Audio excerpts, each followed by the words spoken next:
Assalamualaikum warahmatullahi wabarakatuh.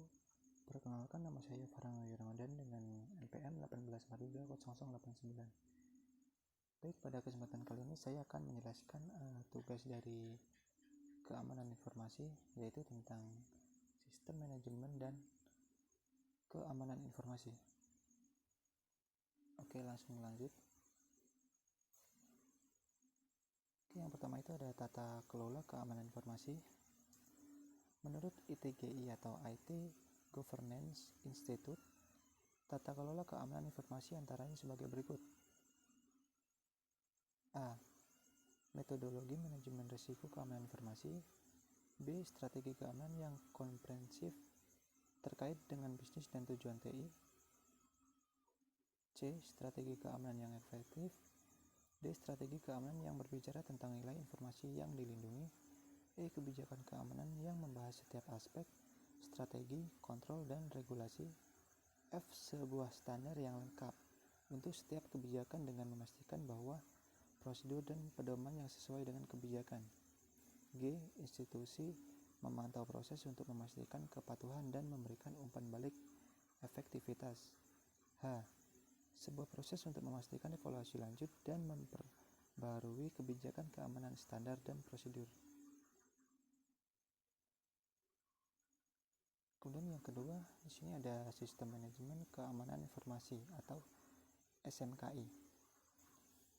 Sistem manajemen keamanan informasi atau SMKI adalah cara untuk melindungi dan mengelola informasi berdasarkan pendekatan risiko bisnis yang sistematis untuk menetapkan, menerapkan, mengoperasikan, memantau, mengkaji, memelihara, dan meningkatkan keamanan informasi.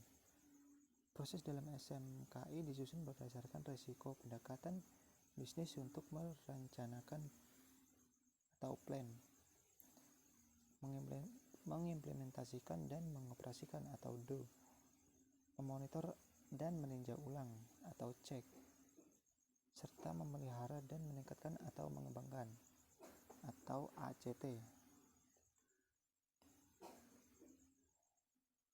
Dan selanjutnya ada 3 elemen penting keamanan informasi.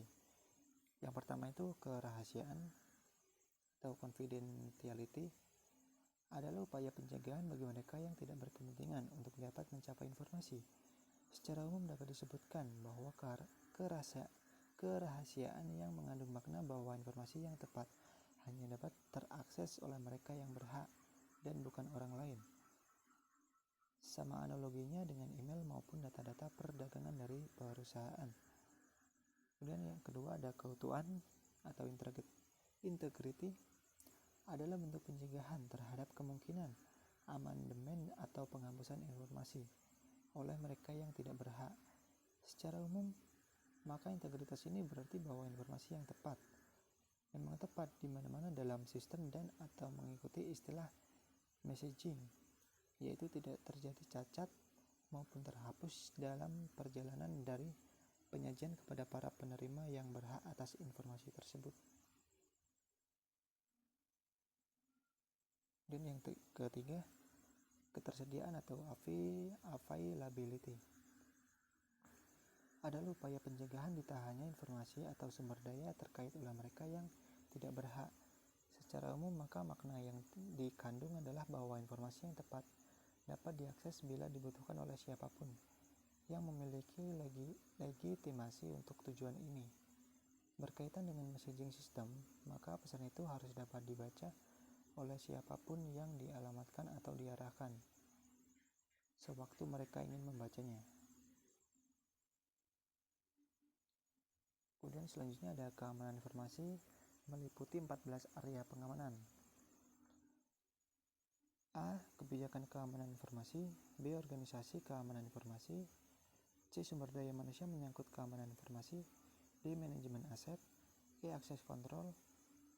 F. Kriptografi. G. Keamanan fisik dan lingkungan. H. Keamanan privasi. I. Keamanan komunikasi. J. Pengadaan atau akuisisi, pengembangan dan pemeliharaan sistem informasi. K. Hubungan dengan pemasok. L. Pengelolaan insiden keamanan informasi. M. Manajemen kelangsungan usaha atau business continuity Continuity Management, yang N kepatuhan. Kemudian selanjutnya ada langkah-langkah perancangan tata kelola keamanan informasi. Yang pertama, melakukan identifikasi awal.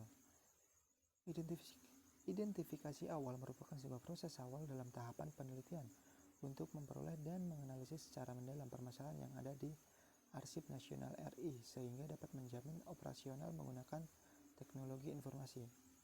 Kemudian yang kedua, mengumpulkan data.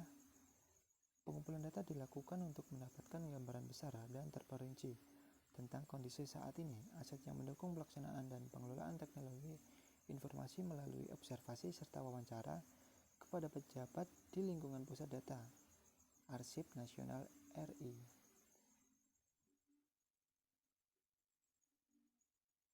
Kemudian yang ketiga, menentukan model tata kelola keamanan informasi. Dalam tahapan ini akan dilakukan penentuan model tata kelola keamanan informasi yang sesuai dengan kondisi sistem manajemen keamanan informasi di lingkungan Arsip Nasional dan hasil identifikasi awal dan pengumpulan data yang sudah dilakukan sebelumnya. Dan yang keempat, melakukan perancangan tata kelola keamanan informasi. Perancangan tata kelola keamanan informasi ini terdiri dari dua tahapan, yaitu A. Menetapkan sistem manajemen keamanan informasi. Dalam tahapan penetapan sistem manajemen keamanan informasi ini akan menjelaskan cakupan dokumen pada proses penetapan kebijakan sistem manajemen keamanan informasi menggunakan ISO 27001-2013. Kemudian yang B, menerapkan dan mengoperasikan sistem manajemen keamanan informasi. Dalam tahapan penerapan dan pengoperasian sistem manajemen keamanan informasi ini akan menjelaskan cakupan dokumen pada proses penerapan dan pengoperasian kebijakan sistem manajemen keamanan informasi menggunakan ISO 27001-2013 dan sesuai dengan kebutuhan vital dari keamanan informasi arsip digital menggunakan komputasi awan. Baik, mungkin itu saja yang dapat saya sampaikan. Kurang lebihnya saya mohon maaf. Saya akhiri, wassalamualaikum warahmatullahi wabarakatuh.